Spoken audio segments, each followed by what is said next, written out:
اگر اس کے دل میں خود محبت اہل بیت نہیں ہے تو وہ آپ کو کیسے محبت اہل بیت دے گا؟ کیسے سادات کی محبت دے گا؟ اس لیے اس مسئلے میں بھی بہت محتاط ہونے کی ضرورت ہے.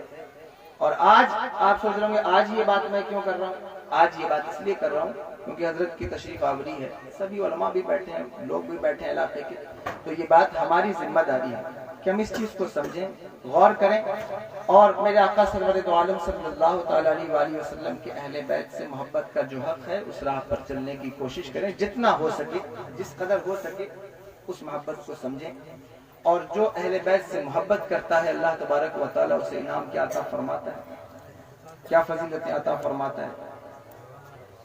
میرے آقا سرور دو عالم صلی اللہ تعالی علیہ وآلہ وسلم کے اہل بیت سے محبت کرنے والے اور ان سے عقیدت رکھنے والے، پیار رکھنے والوں کے بارے میں سیدی اعلیٰ حضرت فاضل بریلوی علیہ رضوان فرماتے ہیں، فتاوی رضویہ شریف کی عبارت ہے کہ میدان محشر میں کتنے لوگ ہوں گے معلوم ہے؟ توجہ ہے آپ کی؟ کتنے لوگ ہوں گے میدان محشر میں؟ کتنے لوگ ہوں گے بھائی؟ کوئی آنکڑا اکڑا ہے بتائیں گے؟ کتنے لوگ ہوں گے بتائیے؟ اولین و آخرین جمع ہوں گے، سارے وہاں جمع ہوں گے، انبیاء بھی ہوں گے، اولیاء بھی ہوں گے، صوفیاء بھی ہوں گے، علماء بھی ہوں گے، سب ہوں گے نا، سب ہوں گے میدان محشر میں. کسی کو ڈھونڈنا کتنا مشکل ہوگا؟ مشکل ہوگا یا نہیں مشکل ہوگا؟ عرص خلیقی میں کسی کو ڈھونڈنا ہو تو کتنا ٹف ہوتا ہے، ڈھونڈ پاتے ہیں؟ نہیں ڈھونڈ پاتے نا. اور کسی عرص میں چلے جائیں، میدان عرفات میں کسی کو ڈھونڈنا ہو تو کتنی دشواری ہوتی ہے. اور میدان حشر میں کس کو ڈھونڈنا ہوگا؟ حضور کو ڈھونڈنا ہوگا. تلاش کس کی ہوگی؟ ارے بولو بھائی، تھوڑی دیر آپ بھی ہوگی.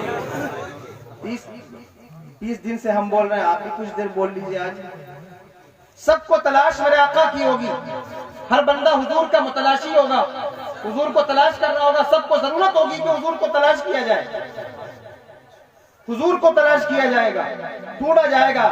ہر بندہ یہ کوشش کرے گا، جد و جہد کرے گا کسی طرح حضور کا دربار مل جائے، کہیں حضور سے ملاقات ہو جائے. تلاش رہا ہوگا، انبیاء بھی تلاش رہے ہوں گے، علماء بھی تلاش رہے ہوں گے، اولیاء بھی تلاش رہے ہوں گے، اللہ کے مقدس نبی بھی تلاش رہے ہوں گے. حضرت آدم بھی حضور کو تلاش رہے ہوں گے، حضرت موسیٰ بھی حضور کو تلاش رہے ہوں گے، حضرت ابراہیم خلیل اللہ بھی حضور کو تلاش رہے ہوں گے. امام فرماتے ہیں وہ جہنم میں گیا جو ان سے مستغنی ہوا، ہے خلیل اللہ کو حاجت رسول اللہ. تو سب حضور کو تلاش رہے ہوں گے.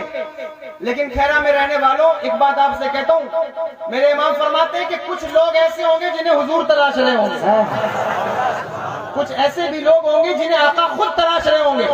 پوچھا گیا وہ کون لوگ ہوں گے؟ جن کو میرا نبی تلاش رہا ہوگا. یعنی تم حضور کو تلاشو، یہ تو مشکل کام ہوگا، لیکن اگر نبی تمہیں تلاشے تو پھر یہ کتنی عظیم بات ہے. امام کہتے ہیں کہ کچھ ایسے لوگ ہوں گے جنہیں میرے آقا خود تلاش رہے ہوں گے. وہ کون لوگ ہوں گے؟ وہ لوگ ہوں گے جنہوں نے دنیا میں کسی سید کی عزت کی ہوگی، کسی سید کو کوئی تحفہ دیا ہوگا، کسی سید کے کچھ کام آیا ہوگا. سارے لوگ حضور کو تلاش رہے ہوں گے، میرے آقا اسے تلاش رہے. نعرہ تکبیر، نعرہ رسالت، تعظیم آل رسول، نعرہ تکبیر، نعرہ رسول یا رسول اللہ. تو اس لیے اہل بیت کی محبت اپنے دلوں میں رکھو، سادات کا احترام جانو. اللہ کے رسول کے مقدس گھر والوں کا احترام کیا ہے، حضور کی اہل بیت کی فضیلت کیا ہے. آپ غور کریے، جب بھی حضرت امام جعفر الصادق رضی اللہ تعالیٰ کی تاریخ آتی ہے، کونڈے کا فاتحہ ہوتا ہے؟ آپ کیا نہیں ہوتا؟ ہوتا ہے. کتنے لوگوں کیا ہوتا ہے؟ ہاتھ اٹھائیے ذرا. بہت کم لوگوں کیا ہوتا ہے. جب بھی تاریخ آتی ہے تو ویڈیو وائرل ہونے لگتا ہے نا کہ کونڈے کی فاتحہ کرانا کیا ہے، کہاں سے ہے، یہ کیوں کیا جاتا ہے، کیسے کیا جاتا ہے، کیا ضرورت ہے. بلا شبہ بہت ساری چیزیں غلط ہیں اس میں. کچھ لوگ ایسا کرتے ہیں، وہی کھاتے ہیں، وہی بناتے ہیں، وہی ہاتھ دھوتے ہیں، سارا کچھ وہی کرتے ہیں. یہ چیزیں الگ بات ہیں، لیکن بہت کم آپ کو بیان سننے کو ملتا ہوگا کہ فضیلت امام جعفر الصادق بھی بیان کیا جائے. یہ میں اپنے علماء کی بات کر رہا ہوں، یہاں جو لوگ بیٹھے ہوئے ہیں اسٹیج پر ہمارے پیچھے مقامی علماء، میں ان سے کہہ رہا ہوں اس بات کو سمجھیے گا. حضرت امام جعفر الصادق کون ہے؟ حضرت امام زین العابدین کے بیٹے حضرت امام محمد الباقر اور ان کے شہزادے. سمجھ رہے ہیں آپ؟ سمجھ رہے ہیں بات؟ سمجھ میں آ رہی ہے؟ ان کے شہزادے ہیں. اللہ تبارک و تعالیٰ نے مقام کیا عطا فرمایا، درجے کیا عطا فرمائے کہ میرے آقا سرور دو عالم صلی اللہ تعالی علیہ وآلہ وسلم کے اس مقدس شہزادے کو کمالات کیا عطا فرمائے گئے، علم کا عالم کیا تھا. ایک شخص آپ کی بارگاہ میں حاضر ہوا، حضرت امام جعفر الصادق رضی اللہ عنہ کی بارگاہ میں. اس نے عرض کیا حضور ایک شیشی لے کر آیا، اور اس نے کہا بتائیں اگر اللہ تبارک و تعالیٰ چاہے تو اس شیشی میں آسمان اور زمین کو داخل کر سکتا ہے یا نہیں داخل کر سکتا. پوچھنے لگا حضرت سے، کہا اس شیشی میں آسمان اور زمین کو اللہ تبارک و تعالیٰ چاہے تو داخل کر سکتا ہے یا نہیں کر سکتا؟ آپ نے فرمایا بلا شبہ داخل کر سکتا ہے. کہا کیسے داخل کر سکتا ہے؟ کوئی ایسی دلیل دیجئے کہ مجھے سیٹسفیکشن ہو جائے، میں بالکل مطمئن ہو جاؤں. آپ نے کہا ٹھیک ہے ذرا آنکھ کھول. اس نے آنکھیں کھولی، کہا بڑی کر آنکھوں کو، آسمان کی طرف دیکھ. اس نے دیکھا آسمان کی طرف. کہا کچھ دکھائی دے رہا ہے؟ کہا ہاں. کہا کیا دکھائی دے رہا ہے؟ کہا آسمان دکھائی دے رہا ہے. کہا پورا دکھائی دے رہا ہے یا آدھا دکھائی دے رہا ہے؟ کہا پورا دکھائی دے رہا ہے. کہا بتا تیری آنکھ زیادہ بڑی ہے یا شیشی زیادہ بڑی ہے؟ ٹیکنیکل جواب دیا اس کو. کہا تیری آنکھ زیادہ بڑی ہے یا شیشی زیادہ بڑی ہے؟ اس نے کہا شیشی زیادہ بڑی ہے. کہا جب تیری آنکھ کی تل اتنی چھوٹی سی ہے اور اس آنکھ میں یہ پورا آسمان سما رہا ہے تو کیا یہ تیرے چاہنے سے ہو رہا ہے یا اس کے چاہنے سے ہو رہا ہے؟ یہ تو اسی کے چاہنے سے ہو رہا ہے نا. تو جو پروردگار عالم اتنے بڑے آسمان کو تیری آنکھ میں سما سکتا ہے وہ شیشی میں کیوں نہیں سما سکتا؟ یہ ان کے علم کا چیپٹر ہے. لیکن جب ہم تاریخیں پڑھیں گے، غور کریں گے اور ایسے ناموں سے پروگرام منسوب کریں گے تو ضرور ان کے نام پر کچھ نہ کچھ تبصرہ ہوگا، کچھ باتیں نکل کر سامنے آئیں گی، علم کے فیضان تقسیم ہوں گے. ضرورت اس بات کی ہے کہ محبت دل میں ہو، عقیدت دل میں ہو. اور سب سے بڑی بات یہ کہ اللہ تبارک و تعالیٰ جس کو اہل بیت سے محبت عطا فرماتا ہے، جس کو عقیدت عطا فرماتا ہے اور جس کے دل میں محبت ہوتی ہے، عقیدتیں ہوتی ہیں، اللہ اسے انعام کیا عطا فرماتا ہے، اللہ اسے منصب کیا عطا فرماتا ہے، اللہ اسے رتبہ کیا عطا فرماتا ہے. اگر کسی کے دل میں سادات کا بغض پیدا ہو جائے، سادات کی نفرت پیدا ہو جائے، سادات کی عداوت پیدا ہو جائے تو پھر اس کا حشر کیا ہوتا ہے؟ علم چاہے جتنا بھی ہو لیکن اگر علم کے ساتھ سادات کی نفرت اور سادات کا بغض پیدا ہو جائے تو اللہ اسے وقت کا شمر بنا دیتا ہے، وقت کا یزید بنا دیتا ہے. اور اگر علم اعلیٰ حضرت کا لبادہ اوڑھ کر آئے تو پھر اللہ دنیا میں کیا مقام عطا کرتا ہے. اگر علم جنید بغدادی کا لبادہ اوڑھ کر آئے تو اللہ کیا مقام عطا فرماتا ہے. اگر علم امام اعظم کا لبادہ اوڑھ کر آئے تو سادات کی محبت کی بنیاد پر اللہ انہیں کامیاب کرتا ہے. بزرگ سادات سے محبت کیجئے، سادات سے پیار کیجئے، ان مقدس خانوادوں کی شخصیتوں سے محبت رکھیے، ان سے عقیدت رکھیے. اور یہ سوچ کر کے کہ اللہ تبارک و تعالیٰ نے ہمارے اوپر جو احسان فرمایا ہے، کرم فرمایا ہے، بے شمار نعمتیں عطا فرمائی ہیں، حضور نے ہمارے لیے کیا کچھ نہیں کیا ہے، تو ہم حضور کی بارگاہ میں کس طرح خراج عقیدت پیش کر سکتے ہیں؟ کیا کر سکتے ہیں؟ ہماری کیا حیثیت ہے کہ ہم کچھ کر سکیں؟ لیکن اتنا ضرور یاد رکھیے کہ نبی کے گھر والوں سے محبت کریں، نبی کے گھر والوں سے پیار کریں، ان سے عقیدت رکھیے اور جسارت نہ کریں. زبان کو ہمیشہ اس بات کا خیال رکھیں کہ سادات کے حوالے سے، اہل بیت کے حوالے سے کوئی ایسی بات زبان سے نہ نکلے جو کہیں آپ کے لیے وبال جان بن جائے. اللہ تبارک و تعالی سادات کی محبت عطا فرمائے اور آپ سب کو آپ کی عقیدت